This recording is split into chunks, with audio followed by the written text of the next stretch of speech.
Ngayon, Congressman, parang papailan ko ng kaso. Total, hindi ko na kailangan yung affidavit mo. Your narrative here is under oath. Hindi ko na kailangan yung affidavit mo. All I have to do is to take out your statement, the basis of filing a case. To make that kind of approach to a resource person na parang pinipilit na itong sabihin mo, iko-coach ka, ito, pwede ka ba dito? Parang lumalabas na meron talaga silang preconceived na goal na kung anong dapat lang mahit dito, kaya ginaguide yung magiging statement mo. Am I correct? Yes, Your Honor. So ngayon, Mr. Chairman, kung nakikinig yun ang Philippine National Police, lalong-lalo na yung liderato ng Philippine National Police, I don't know what's his reaction with the statement of Grijaldo, because Colonel Grijaldo is just, I congratulate him for being so courageous enough to speak up for the truth in behalf of all the policemen na parang winawalang hiya sa mga tao na dapat hindi magwalang hiya sa inyo. Ay, kung nakikinig yun ang Chief PNP, I hope this is your person, this is your man. Dapat dipinsahan ninyo ito. Huwag ninyo itong ilagay sa litsunan. Huwag nyo ilitsun itong tao na ito. Because he's standing for the PNP. Na dapat hindi ganun ang treatment ng mga resource person pagdating sa investigation. Kasi parang ang baba ng tingin sa inyo, ng nag-iimbestiga sa inyo. Yun lang ang nakikita ko, masyadong mababa. That's all, Mr. Chairman. Congratulations. And we'd like to thank you for standing up. Your time has also expired. But sige, the long and short of it, yung may maikling kwento, kasi hindi ko naman napanood buong Quadcom, kayo ba ay tumistigo sa Quadcom din, finally? Nagsalita rin kayo ron? Yes, sir.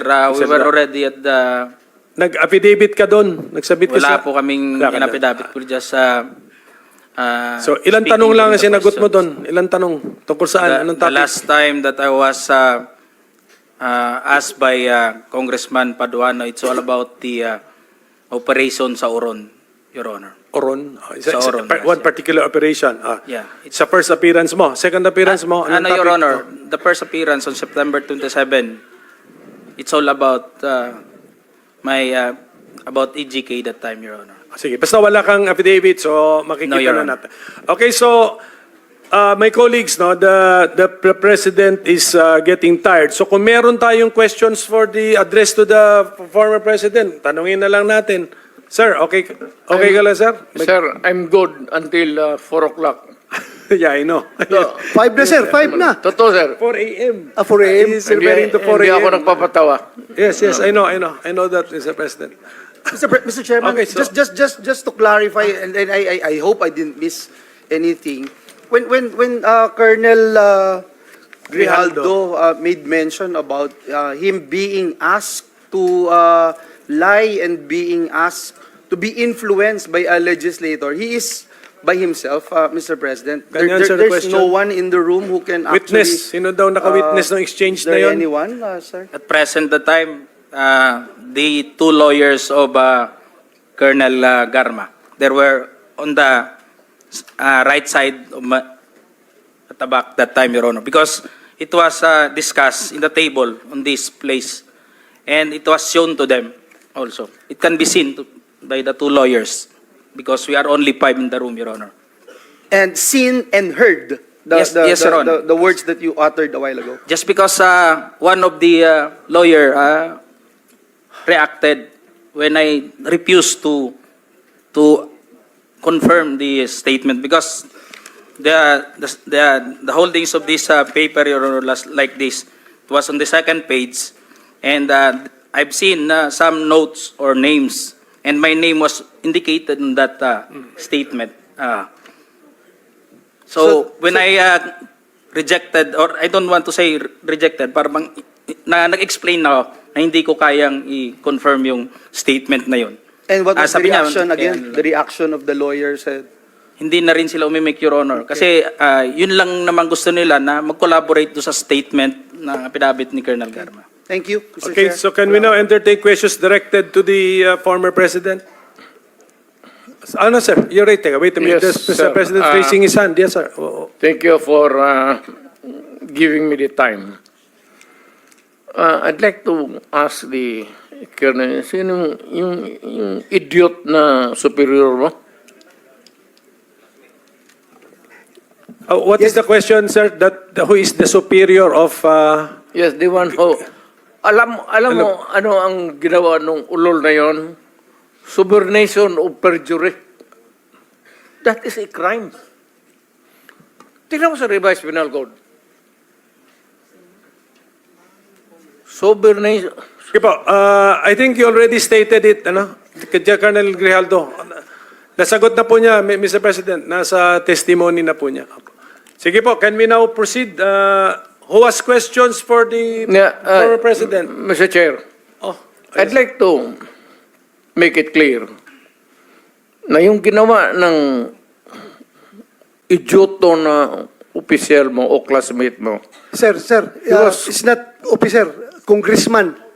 Congressman ang nagsabi sa kanya. Ganun, congressman. Yung idioto na congressman, subornation o perjury yan. He was suggesting, the mere suggestion of what he wants you to do is already a crime. Under the revised penal code.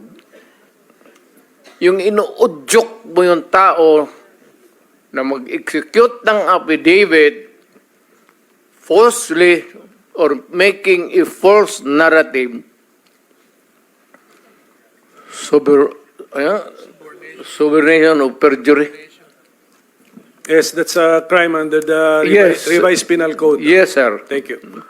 Sige sir, because okay, we are operating under time constraints. So sabi ko kanina hanggang 3 o'clock lang tayo. But sige, but Quick, can we, gusto ko lang habulin yung classmate mo. Ay, yung congressman. Parang papailan ko ng kaso. Total, hindi ko na kailangan yung affidavit mo. Your narrative here is under oath. Hindi ko na kailangan yung affidavit mo. All I have to do is to take out your statement, the basis of filing a case of subornation. our transcript of records will be available to anyone who will request, Mr. President. Okay, Committee Secretary. A transcript natin available to everyone.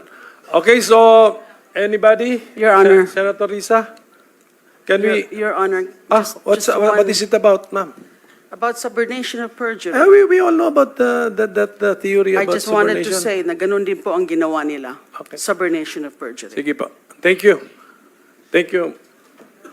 Senator Risa Ontiveros is recognized. Salamat kaayo, Mr. Chair. So, bago po magsimula, gusto ko lang pong ipaalala sa ating lahat na seryosong usapin ito. At tiwala ako sa chair ng subcom na seryoso tayo dito. At hindi ko po na-appreciate ang napaka-casual na mga sagot ni dating presidente tungkol sa patayan. At tumatawa at pumapalakpak pa ang ilang kasama dito sa session hall. So siguro,